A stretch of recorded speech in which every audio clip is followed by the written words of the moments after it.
ዝም ብለን ከምንቀበል ለምዝናናሽ ዝና ለሚስት አድርጎ ያስቀምጥ። እሺ አስደስተሻል።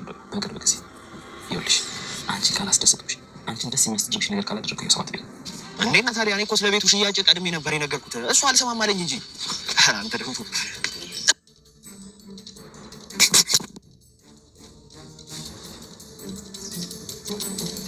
በስመ አብ ወልድ በልሚ ነው።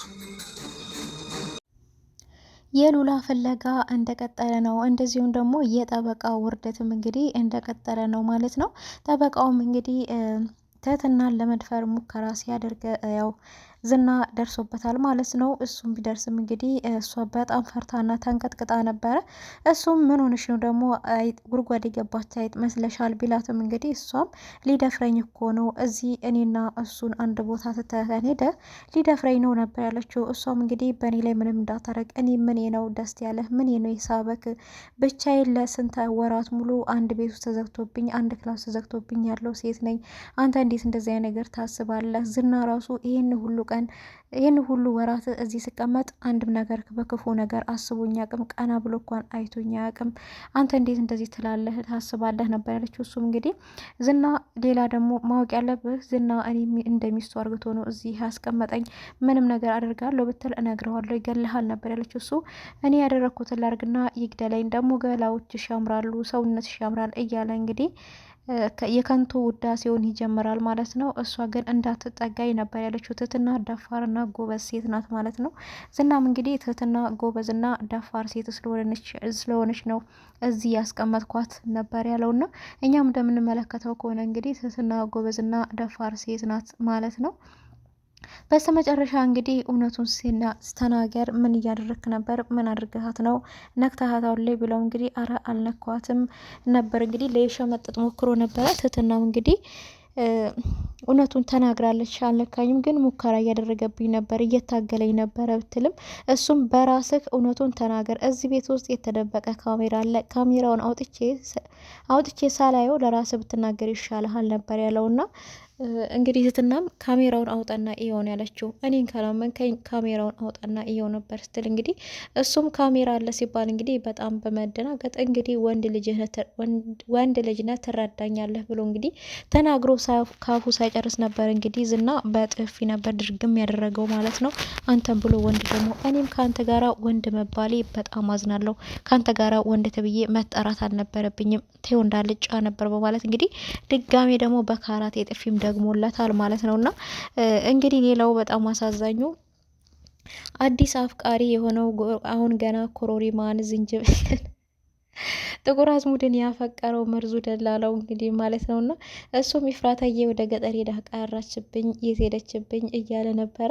እሷም ወደ ገጠር ሄዳ ሰንበት ብላበታለች። መሀሌትም እንግዲህ እሷ የብር ኤቲኤም ናት፣ ስራ በደንቡ ከሰራ ነው እሷ መያዝ የምትችለው። ኤቲኤም ከሰራክ አለክ ነው፣ ከሌለክ ካልሰራክ ደግሞ የለህም ናክ። እሷ እንደዛ እንደ ብር ኤቲኤም ናት። ስለዚህ እሷ ደግሞ ለጥቅም ነው የቀረበችህም እያለችው ነበር ነው። እሱም ትሁና የብር ኤቲኤም ራሱ ሆና ትኑርልኛ፣ እኔ እኮ በጣም ነው የምወዳት፣ በጣም ነው የማፈቅራት፣ ጥሩ ሰው ናት ነበር ያለው። እንግዲህ እሷ እነሱ ሁለቱ ለማጣላት ሚታስቶንም እሷ ጥቅም ወዳድ ነው፣ ገንዘብህን ነው የምትፈልገው እንጂ አንተን አትፈልግህም ብትለው አንቺ የእህት መቀኛ ነሽ፣ ምን አይነቷ ሰው ነሽ? እንዴት በእህትሽ ላይ እንደዚህ አይነት ነገር ትያለሽ? ምንም ብትሆኝ እኮ እኔ በቃ አማቻችሁ ነኝ፣ እሷ ደግሞ እህትሽ ነኝ፣ ምንም ቢሆን እንደዚህ ማለት አልነበረብሽም፣ እሷ የብሬቴ ምኳን ብትሆን ነበር ያለውና ነገር ግን ሉላ ያለችበትን ፈልገ መናገር አለበት፣ ካልሆነ ግን መቼም አይፋታክም ነበር ያለችውና እሱ እኔ ዝና የሚባል ሰውዬ አላቀውም አያቀኝም፣ ሉላ የምትባል ሴትየውም አላቅም አታቀኝም፣ ከየትም ላመጣላችሁ አልችልም፣ አያገባኝም፣ የራሳችሁ ጉዳይ ነበር ያለው። ማህሌት ግን የራሷ ችግር የራሷ ሰቀቀን ሳይንሳት እንግዲህ መርዙንም ድጋሚ ወደዛ ጉዳይ ውስጥ ልትጨምረው እየሳበችው ያለችበት ሁኔታ ነው የሚታየውና አንድ ሰው ደላላ ስለሆነ ብቻ ግዴታ አንድ ሰው ፈልጎ ማገናኘት አለበት ማለት አይደለም። የማያውቀው ነገር አለ፣ የሚያውቀው ነገር አለ። የሚችለውን ትሰራላችሁ፣ የማትችሉትን ደግሞ ተዋላችሁ ነው። እሱም እንግዲህ በግዴታ ሉላ ያለችበት ቦታ ታውቃለህ፣ መናገር አለብህ እያሉት ይገኛሉ። ሉላና ዝና ሞገስ ግን አሁን ሌላ ቦታ ቀይረው ሰው ማቁበት ቦታ ነው ያሉትና እንግዲህ እነሱም ብዙ ጊዜ ቦታ እየቀያየሩ ነው። የዝና ፍራቻ በውስጣቸው አለ። እሱ ከመጣ ምን ይፈጠራል፣ ምን እንሆን ይሆን እያሉ እንግዲህ በጣም በስጋት ላይ ነው የሚገኙት እነሱም እንግዲህ በቅርብ ነጻነታቸውን እንደሚያገኙ እንደዚሁም ደግሞ ትህትናንም ለማስለቀቅ እንግዲህ አስበዋል ማለት ነው።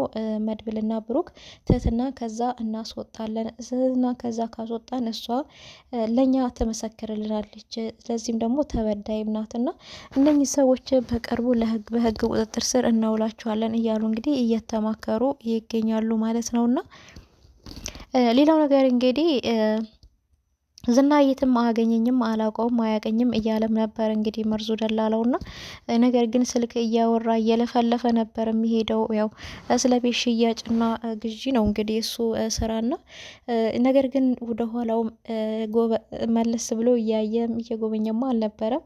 እንግዲህ እዛው አካባቢ ደግሞ ዝናም ስልክ እያወራ ነበርና እሱን ከካሌብ ሞሲሳ ጋር ስልክ እያወራ ስለ ትህትና ጉዳይ መቼ ድረስ ነው እንደዚህ የምትቀመጠው? ሰውየው ደግሞ ደም ግፊቱ ጨምሯል አሉ ነበር እንግዲህ የእሷን ኩላሊት ሊሰጡት ያሰቡት ሰውዬ።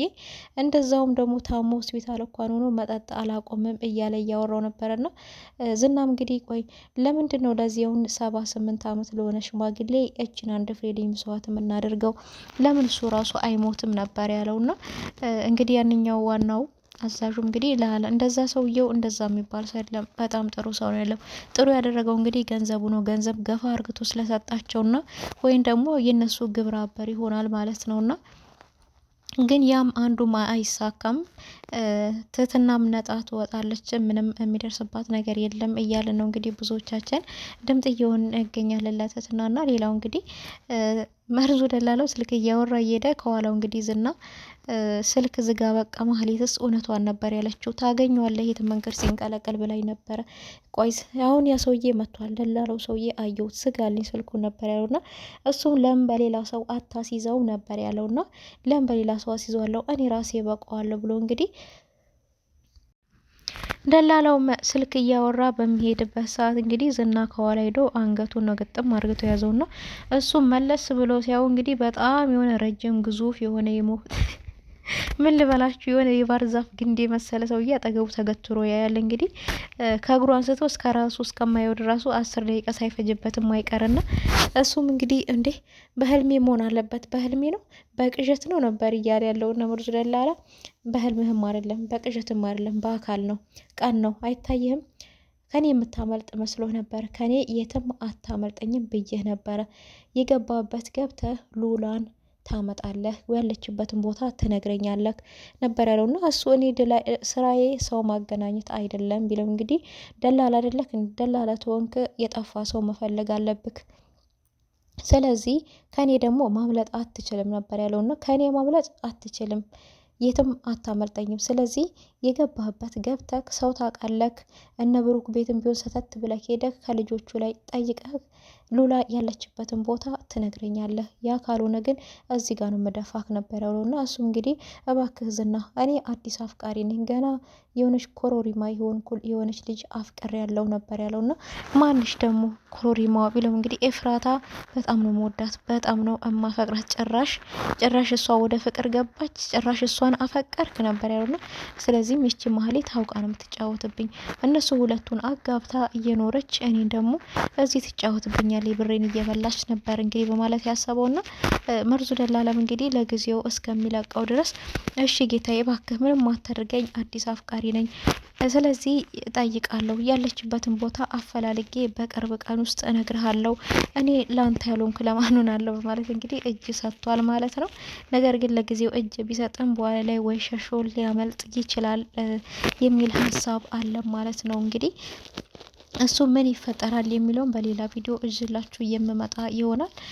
እንግዲህ ማህሌት ኤፍራታም ደውላ እያናገረቻት ነበረና እሷ እንግዲህ ይህንን ዱርዬ ደግሞ ደላላ አፍቅረሽ ነበር ያለቻትና እሱ ችግር የለውም ዱርዬም ሆነ ምንም ይሁን ለኔ ሆኖኛል፣ እኔ ከሱ ጋር ደስተኛ ነኝ፣ በጣም ነው የሚንከባከበኝ፣ እንደ አንቺ ጦረኛ አይደለም፣ ከሱ ጋር ከተገናኘው ጊዜ ጀምሮ እረፍት አግኝቻለሁ እና ጭንቅላቴም ደስተኛ ነኝ በህይወቴ፣ ከሱ ጋር በመሆኔ እኔ ደስተኛ ነኝ ነበር ያለቻትና ይልቁንስ አንቺ እቤት ይፈልግልሽ እቤት ፈልጊልኝ በይው ነበር ያለችውና እሷም አይ ቤት እንኳን ፈልጊልኝ ያለው አሁን ገንዘብ አለኝ ገንዘብ እስካለኝ ደግሞ ከአንቺ ጋር መኖር እችላለሁ ችግር የለም ነበር ያለቻትና ገንዘብ ከሌላት ከሰው ጋር መኖር እንግዲህ እንደማትችል ነው የምታምነውና ኢፍራታም ገንዘብ የሌለውን ሰው አታስጠጋም።